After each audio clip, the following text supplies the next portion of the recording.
Vamos, Nicolás. Oh my god. My hands are like this.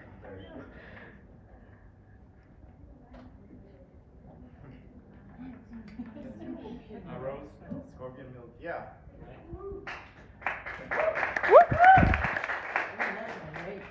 All right. So I've, with the help from Liam and all the other nice people,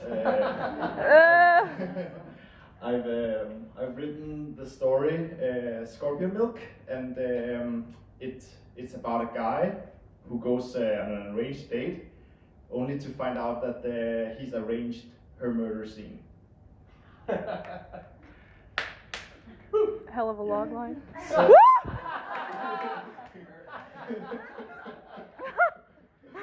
so my name is Nicholas, and I want to tell this story because I kind of feel like it's important to know that it's hard.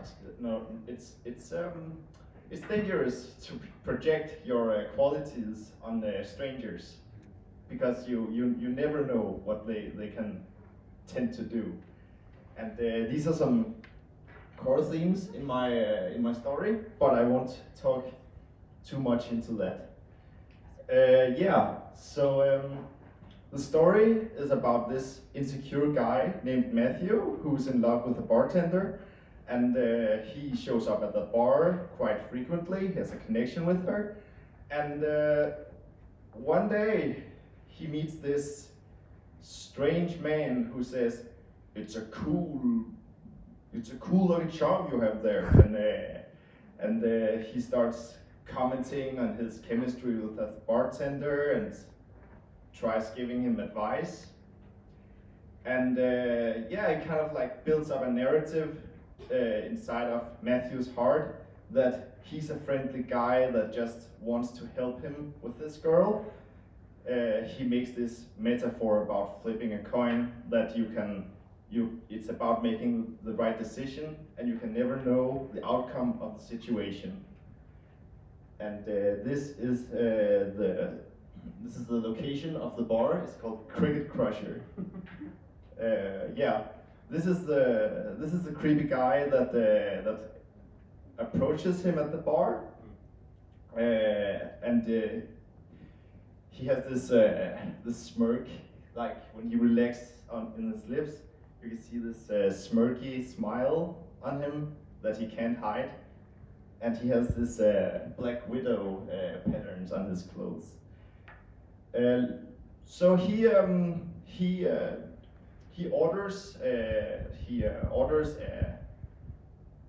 a beer called Scorpion Milk, and he tries to pressure Matthew into drinking this Scorpion Milk, and says like, "Wow, you need to try some hard stuff because, yeah, you know, to grow some hair on your chest, because that's what women like." And then Matthew, as he says, insecurity is he takes that Scorpion Milk and he gets drunk.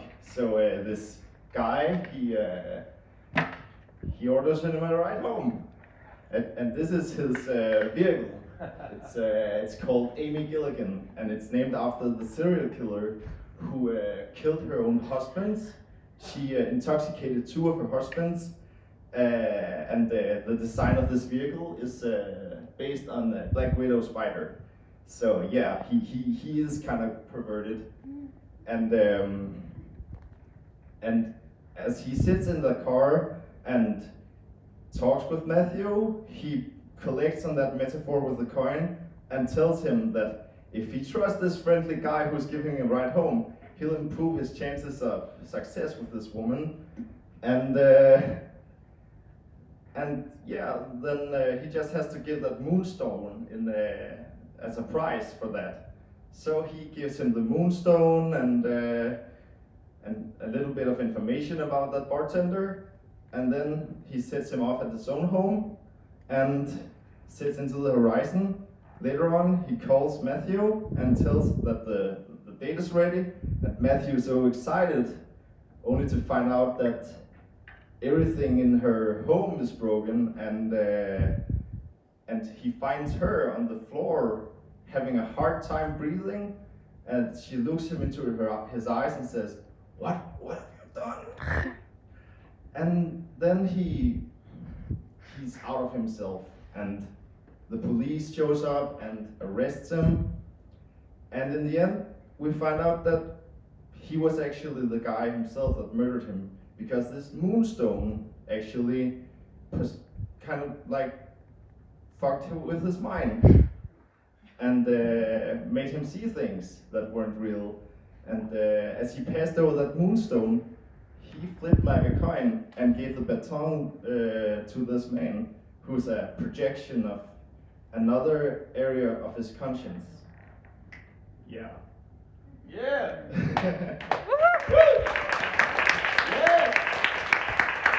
Thank you. Wow! Yeah. Any questions? Someone, Jeffrey? Yeah, Aida? Aida?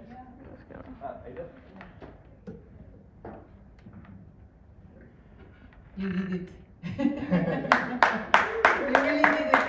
So this is a flipping personality in a very subtle way. You gave all the gray lines. We have you did spoilers since the beginning, and we are still stick to the story. This is a good sign. So there is no surprise. We are just expecting to see how he's going to be cheated by himself, and that's the story. Is no spoiler, no surprise, but saying how far he can go with this moonstone. Yeah. Okay, it's great. It's like a sex work the same way, and you did it. You did it between him, a moonstone, bar girl, and a car. Great. Congratulations. Thank you. Yeah, great story. Very dark, and I like the fact that it's another version of himself. That's really good. Thank you.